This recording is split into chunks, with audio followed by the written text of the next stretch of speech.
about to leave, already packing, come with me.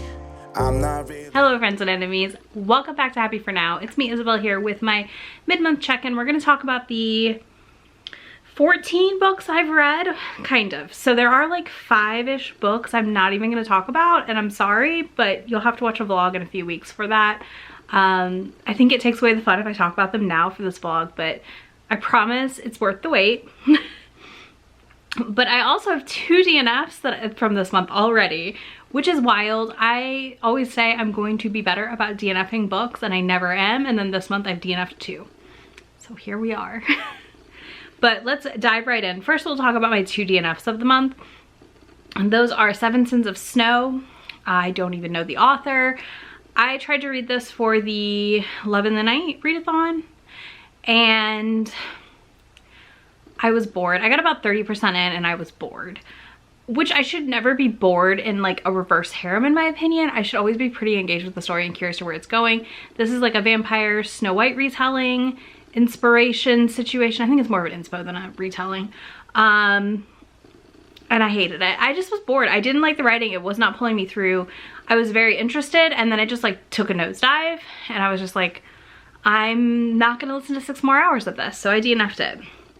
Then the other one I DNF'd is one that I've had on my TBR for a while, like since it came out, which is Black Sunshine by Karina Holly. So I also DNF'd this around 30%, I think. I had about 3 hours left in the audiobook, and I was really interested in the beginning, and then I just was bored. Like, I got bored so fast. It was so slow and plotting, and like it just wasn't moving as quickly as I needed it to. I was not engaged with our main character, Lenora, I think was her name, or Lenore, something like that. I was not engaged with her. Could give 2 shits less about her. Did not care that she got kidnapped. Did not care about any of it. Like, I literally did not care. So I was like, all right, we'll DNF this. This was read during the Paranormal Romance readathon. Yeah, so I DNF'd that. I don't know what's going on, but I just was like, nope, nope, to both of these and threw them away. Like, I was like, we're not doing this. I think I just don't want to go into a reading slump at the end of the year, so I'm not going to push through anything I'm super not feeling. Then we'll talk about the books I did finish and read. So first we have Witch Please by Anna Guire. I gave this like 3.5 stars. This is a campy, rom-com-y, very low angst. This is like the definition of a beach read to me. This is a book that I would love to take on a vacation and have read, and I would have loved it because it's so low angst, it's so low stakes, and I didn't feel like any of the stakes ever paid off, but they were really low, so it didn't matter. I think this is great for someone who doesn't want a lot of world building, but is interested in witchy books and wants witch main characters, again, without that world building, that paranormal world building that we're very used to as paranormal readers, you know? And for those of you like me who are paranormal readers, this may not work for you. I think you'll probably end up in the same camp as me, where it's a solid 3.5. We did have a Virgin Baker hero who was just, Titus was the sweetest, precious bean. I really liked him. I didn't dislike our main character either. I just wasn't like blown away by this book in any capacity. So there's that. Also, I want to say that if you, like me, are used to the Anna Guire of Strange Love, the weird alien romance, this is so different, and that's fine. Like, I love when authors can do different, and Anna Guire definitely can do different, and I don't think this is a bad book by any means. I'm just like glad I got an arc. I'm not going to request a sequel. That's where we're at. Then I read In the Bedroom of Medusa by Megan Cubed. This was also part of my Love in the Night reading. Sapphic Medusa. Lady Balisk requests a companion, and our companion agrees, and then she like moves in with her, and it's just this like it's not really a slow burn, it's like a slow build to their final relationship. It's a very quick novella. If you, like me, love monster books and have been looking for more sapphic monster books, this is it. This is it. I don't want to give too much of the plot away in this, obviously, because it is a short book, but I do think this was an absolutely incredible read. I loved it. I would like to explore more from Megan Cubed. And yeah, I'm excited to see what else she writes, because man, this was really solid. Like, I will also say, like, yes, there are snakes in this, and I didn't find myself too freaked out. I personally do not like snakes. It's not my thing, but it was fine. Like, it worked for me in this. Then I read Flesh and Stone by Emily Hemingway. Another one that is a monster romance. This is a gargoyle human romance. She touches a gargoyle and he comes to life, like he ungargoyles off the building. Ungargoyles.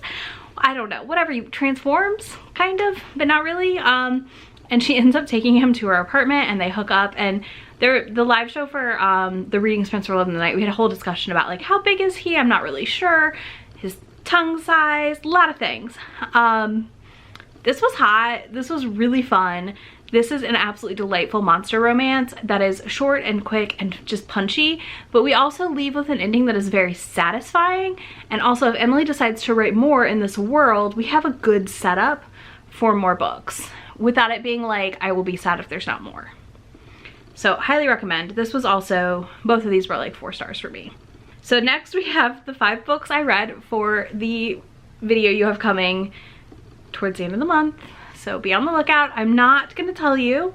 You can figure it out if you follow me on Instagram or Goodreads probably, but I'll talk about those at my end of the month wrap up. I just don't want to spoil the fun of them, and I feel like if I talk about them here, I'm gonna completely spoil all the fun bits in that video. Then I read Witches Wolves by Emily May McGregor. This is a MMF romance that follows a girl who's like on the run and gets found by these men who are werewolves kind of situation, but they're more wolf than man, and she lives in their cabin and they have some hot sex. This is definitely falls into the erotic category more than romance. There is a happily ever after, but it's very heavy on the sex. Very fun, quick read. Highly recommend this as well. Honestly, this was such a fun treat. I really liked her Santa romance. I thought that was really fun last year, and this was just a perfect compliment to it. I'm so glad I read it, and I think it's just a fun time. We'll talk about it in a minute, but I feel like I'm really leaning into some erotic horror stuff and like things that verge on that line of like romance but horror, and I'm really enjoying it. Then I read Lobi Zona by Romina Garber. I was surprised by this. So Bethany over Beautifully Bookish Bethany loves this book. She gave it like 6 stars last year, and I knew I wanted to read it. I finally got my hold in from the library, and this is an Argentinian mythology-ish based werewolf novel. It's YA, and we follow our heroine who kind of goes on the run because of some stuff happening, and then goes to discover the truths about her family and her past and who she comes from. She's a rare thing, which is a female werewolf or a lobizona, and it's really interesting how that all plays out. I don't want to give a ton away because I feel like so much happens in this book, but it is such a solid werewolf YA situation happening that I highly recommend this. 5 stars all around, had such a good time with it, and I still can't believe that it ended how it did, and I'm eagerly awaiting the sequel to come in from my library, which I think says a lot for me because usually I'm not like a dive right into the next book person, but right now I am. Full stop, want to dive in to the next book. Now, the last book I read was Fear and Other Love Languages by Avita Weiss. This is another erotic horror. Again, I'm really liking erotic horror. I did give this 4 stars, and I'm officially caught up on all of Avita Weiss's work as of this month, and that's a weird feeling. She writes definitely like that line of erotic horror, romance horror. This follows a situation of what if your nightmares could be semi-corporeal and also pleasure you. And we follow Alaya, who is a non-binary lead, and they're dealing with a lot of shit at work, specifically with a really bad boss who is sexually harassing employees. And Alaya goes to sleep and meets Knight and Mare, right? Yeah, I think so. Like their names are literally like Knight and Mare or something like that. And this follows their hookup where they're like running from them and they get trapped and tortured with pleasure. It's really weird, and I really like how weird it is. And I think if you're looking for something really, really unique, this is definitely a good Halloween read for that uniqueness of it, because it is probably one of the most unique things I've read this year, and I'm still just like, that was really good. It was really hot. There are content warnings on this one, and I will link to them down below for y'all. I don't have them off the top of my head. I know one is like obviously sexual harassment and like implied death of someone, I would say. But yeah, it was a really interesting read, and I really enjoyed the representation in this as well. it just was a fun time. It was a fun time. A little creepy, but fun overall. All right, let's talk about the 3 mangas I've read this month. So I've read Tokyo Ghoul Volume 4, which I gave 4.5 stars or 4 stars to. This is a really great continuation of the story. I'm slowly working my way through Tokyo Ghoul. I talked about that in my end-of-year TBR that I would like to finish the series this year. So I'm trying to read a volume every week or so, give or take, depending on my library holds. So I'm working my way through, and I really enjoyed Volume 4. I think we've continued to build the story really nicely, and I like seeing where this is headed. I've already watched the anime, so I kind of know what's gonna happen, but still.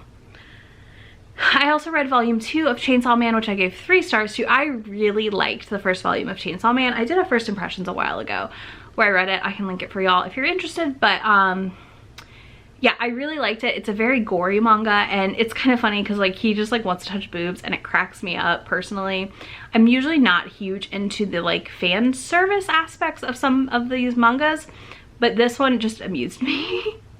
I also really like the dog that has like a little chainsaw, and it was so freaking cute. Anyways, this one just like didn't pay off. It had good gore in it, I feel like, but it did not deliver in the plot moving forward line. Like we had so many other characters in this volume that we just didn't get a lot of our main character, and I didn't love that aspect. So 3 stars. I will be reading Volume 3 and seeing how I feel though. Then I read Volume 8 of Oharu Ride, which I'm working on getting finished with this series as well. This is a shoujo romance manga following a girl who went to middle school with a guy, and then he left, and then in high school he ends up at her school, and he's like changed his name and like ignores her, and it's kind of their like turbulent relationship, and he's just really annoying. I hate him. I hate him so much. He's so annoying. I hate him so much, y'all. You don't understand how much I hate him. But this one we kind of have like a rejection and her moving on to someone else, and then him being upset about it, and I just was so annoyed. I still gave it 4 stars. So I feel like the series as a whole is going to be a 4-star, but I don't think it's a series I actually want on my shelves, depending on how it wraps up. If it wraps up enough that I like it, I might buy it. But for now, I'm very happy that I'm reading it from my library, and I'm okay with that that choice that I've made. I don't know. I'm just frustrated. Like I'm so frustrated. I don't know the last time I was this frustrated with a character in a book. Then let's talk about my currently reading shelf. So I'm currently in progress on 2 books. I've been very good this month. I only have 2 books on my shelf right now, and I'm very proud of myself. I am listening to Forbidden Promises by Katie Robert. This is the 4th book in the O'Malley series. I just started it. I'm like maybe 20% through. I will be done with it probably in the next 24 hours. Probably by the time this video has gone up, I will have a review or a rating up on Goodreads for this one. I am enjoying it so far. We're following Sloane, and it's going to be her with her mysterious next door neighbor, Jude. We haven't even met, like I'm barely in the book. I'm not even 20%. I just checked. I have no gauge of where I'm at in any book apparently.